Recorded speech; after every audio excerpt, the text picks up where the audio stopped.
Hello everyone, welcome to Clear Perspective. I'm Serene. Well, the US and the world have been focusing on Afghanistan over the past 2 weeks.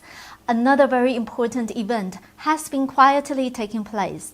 First of all, there has been an update on the FBI's investigation into the January 6 incident on the US Capitol.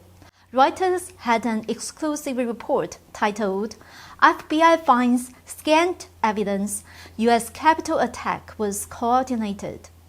According to 4 current and former law enforcement officials, the FBI has found no evidence that the January 6 incident on the US Capitol was the result of an organized plot to overturn the presidential election result. These 4 officials have either been directly involved with or briefed regularly on the extensive investigation. According to them, the FBI has so far arrested more than 570 alleged participants. But the FBI at this point believes the violence was not centrally coordinated. A former senior law enforcement official said, quote, 90 to 95% of these are one-off cases. Then you have 5% maybe of these militia groups that were more closely organized, but there was no grand scheme with Roger Stone and Alex Jones and all of these people to storm the Capitol and take hostages. Roger Stone, a veteran Republican political consultant, author, and lobbyist, is a resourceful man who is a longtime friend of Trump's. He has been hated by the Democrats because he helped Trump campaign and win the 2016 presidential election over Hillary Clinton. He was convinced by the Justice Department in the Russia investigation, and Trump pardoned him in December 2020.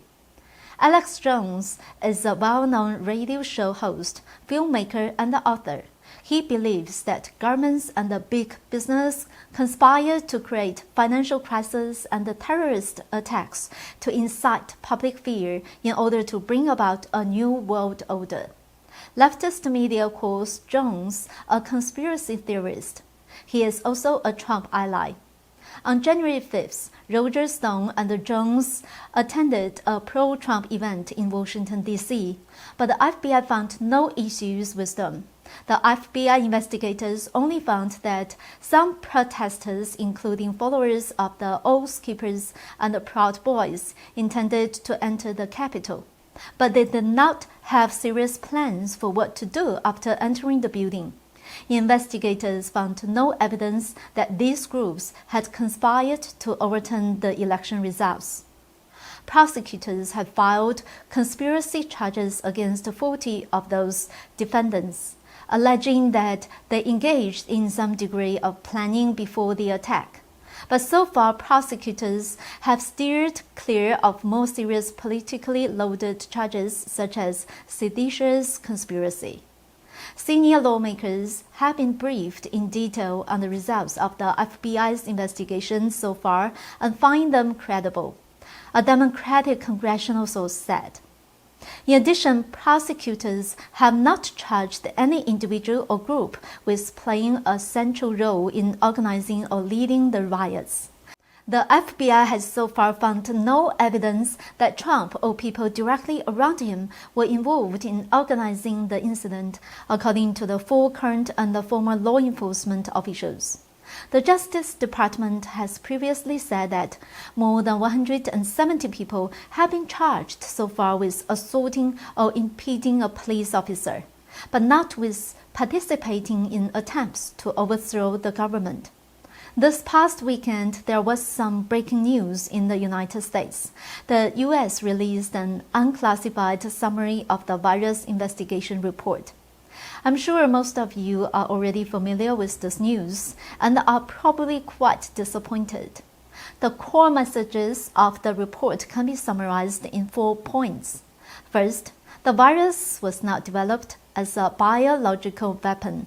Second, most agencies concluded with low confidence that the virus was probably not genetically engineered, but 2 agencies concluded that there was not enough evidence to make either assessment. Third, China's leaders did not know about the virus before the start of the global pandemic. Fourth, both natural and lab-leak origins are equally likely. As can be seen here, the conclusions in points 1 and 3 are relatively assertive, while 2 and 4 carry a large degree of uncertainty. Regarding the first point, although the intelligence agency's conclusion is very certain that the virus was not developed as a biological weapon, this does not mean that the CCP did not develop and manufacture biological weapons at all, nor does it reject the possibility of the virus originating from the laboratory. The Chinese Communist Party has been developing biological weapons since the time of Mao Zedong. Former Defense Secretary Chi Haotian even mentioned in an internal meeting that the CCP has the capacity to use biological weapons to wipe out America. Secondly, the virus may not have been genetically engineered, which means the experts have found no obvious traces of artificial editing. But this does not mean that the virus is of purely natural origins. In the past congressional report, Barrick clearly confirmed that Shi Zhengli has the ability to modify the genes of the virus without leaving any traces. Therefore, if one does not have the original data of the virus, it is difficult to prove that the virus was not being genetically modified. The third is the biggest problem. Although the report is relatively certain that CCP officials were unaware of the virus before the outbreak, it is still pretty vague. In China, the medical systems and organizations can be split into two categories. One is the public systems, such as the Health and Welfare Commission and the China CDC. The other system is the military system, including Wuhan Institute of Virology and other military biochemical research institutes, which is much more private and less transparent. It is reasonable to say that officials of the public health system, including Health and Welfare Commission and the CDC China, did not know about the virus before the outbreak. But the Wuhan Institute of Virology and military research departments obviously knew more. Otherwise, there would not have been so many lies that Shi Zhengli could not justify. Lastly is the point that both natural origin and the laboratory origin of the virus are equally likely. This is no different from what was said 90 days ago. It seems that the investigation is back to square one. But I think these investigation efforts are in fact still meaningful because although the laboratory origin has been gaining more and more attention in the media, it is really only a kind of public opinion after all. This report at least officially removes the label of conspiracy theory from the laboratory origin hypothesis. In addition to the 4 conclusions listed above, the report also says that many of the questions cannot be answered because the CCP has obstructed all investigations and the flow of information. This is arguably the most important point in the report, as the CCP's unwillingness to share information. It shows that there is a huge possibility that the virus originated from the Wuhan lab.